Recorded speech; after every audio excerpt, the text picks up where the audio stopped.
Maintenant, on va voir le concept de la disparition. Donc, la disparition du gradient, qu'on appelle également en anglais le vanishing gradient. Donc, tel que mentionné auparavant, la mise à jour d'un paramètre WI lors de l'entraînement d'un réseau de neurones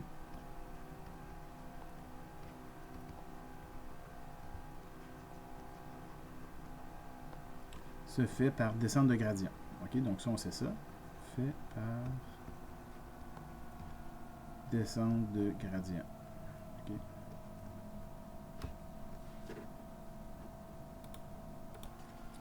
Donc dégrade. Donc en d'autres mots, WI, on va le mettre à jour en prenant WI moins taux d'apprentissage fois le gradient de L par rapport à WI. Et on sait également,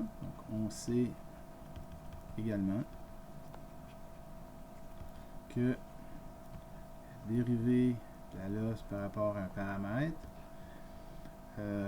provient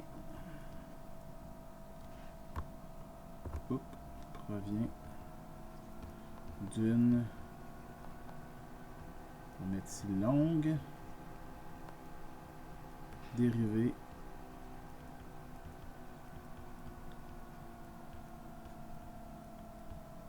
en chaîne.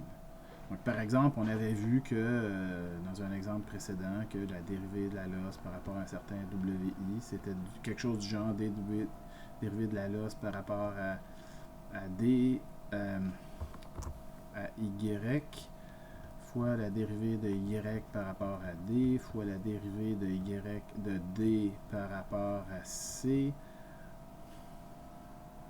fois la dérivée de C par rapport à B, fois la dérivée de B par rapport à A, fois la dérivée de A par rapport à WI. On avait vu quelque chose qui ressemblait à ça lors d'un exemple précédent. Mais en fait, dans la vraie vie, okay, lorsqu'on implémente un réseau de neurones, ben, plusieurs de ces dérivés-là ici vont être la dérivée d'une fonction d'activation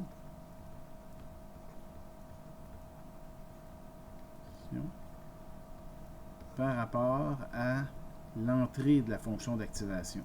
Okay? Donc, et souvent, ça ici, ben, ça va être la dérivée d'un produit scalaire par rapport à une valeur. Donc là, ici, la dérivée de la fonction d'activation, dépendamment de la nature de la fonction d'activation qu'on va prendre, ça va nous donner des résultats qui peuvent être très différents. En fait, un des problèmes qu'il y a, donc le problème qui engendre la disparition du gradient, c'est lorsque, ne serait-ce qu'une de ces valeurs-là ici, lorsque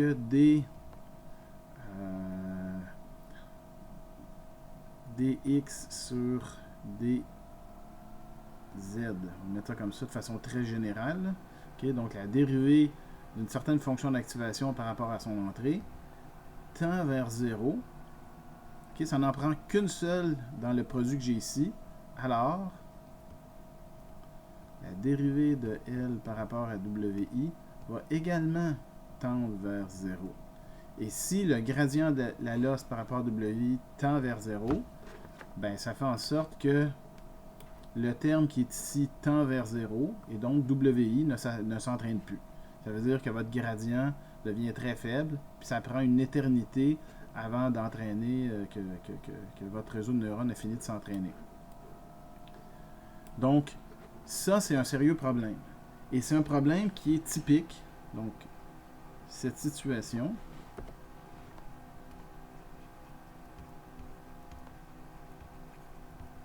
donc la situation suivant laquelle la dérivée d'une fonction d'activation par rapport à son entrée tend vers 0 est typique typique d'une sigmoïde. Alors, pourquoi c'est typique d'une sigmoïde? Ben déjà, rappelons-nous, c'est quoi une sigmoïde? Hein? Sigmoïde, c'est quelque chose comme ça ici. Donc, on a la sigmoïde de x.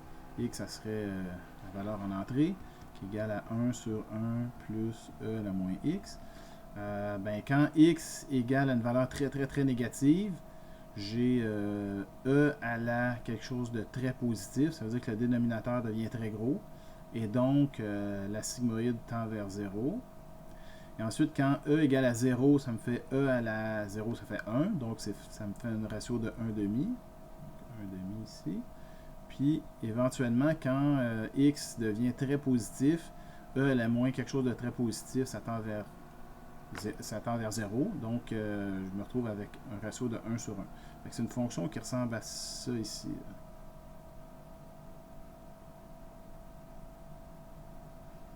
Okay. Donc, sigma de x tend vers 1 quand x est beaucoup plus grand que 0.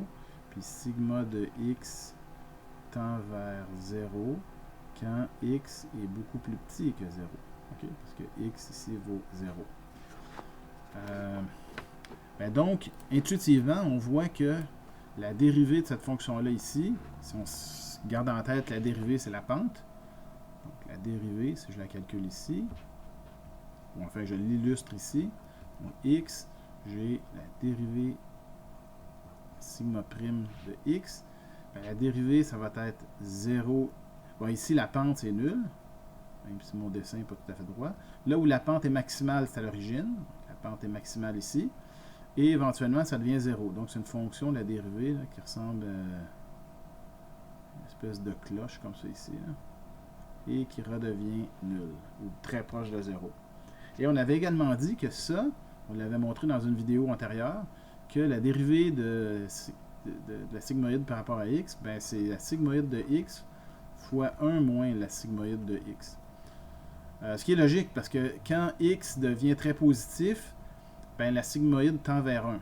Ben 1 moins 1, ça me donne 0. Donc la dérivée tend vers 0. Même chose quand x devient très négatif, la sigmoïde tend vers 0. Ben là, on a 0 fois une parenthèse, donc c'est 0. Donc, le problème avec ça, c'est que lorsque lors de la propagation avant le fruit d'un produit scalaire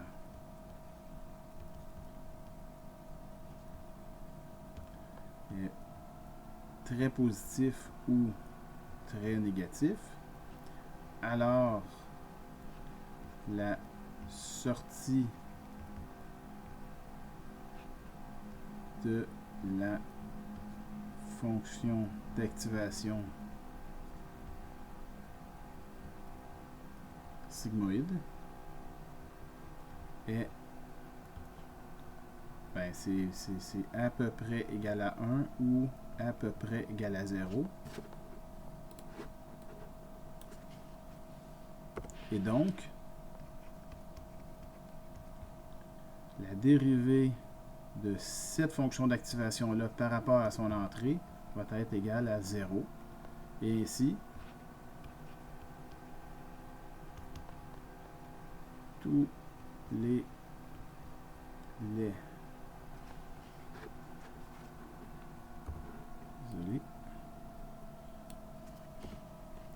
les paramètres en amont de cette fonction d'activation vont recevoir un gradient à peu près égal à 0, donc ne vont pas véritablement s'entraîner. Donc c'est la raison pour laquelle on n'utilise pas de donc C'est pourquoi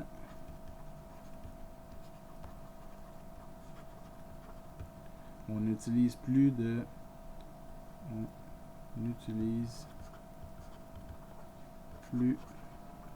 la fonction sigmoïde de x comme fonction d'activation dans un réseau.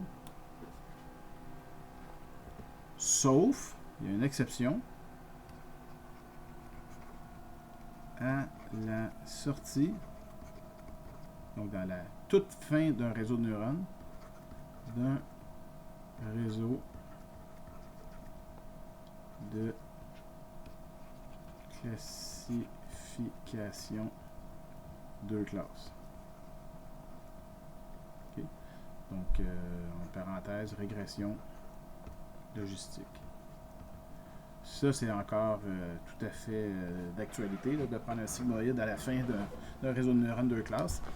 Mais si ce n'est de ça, on n'utilise plus jamais la sigmoïde. Et la même chose s'applique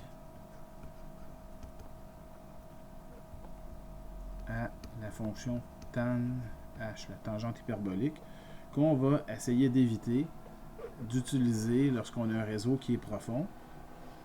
Pourquoi? Bien parce que la tangente hyperbolique de x, c'est une fonction qui ressemble à ça ici. Là. X 1 moins 1. Donc, il y a moins 1 ici, qui croît et qui va éventuellement tendre vers 1 ici, comme ça. Donc, on voit bien que si x est le moindrement négatif, bien, la pente est nulle. Si x est le moindrement positif, la pente est nulle. Donc, c'est la même chose. Donc, si je résume, donc, en résumé,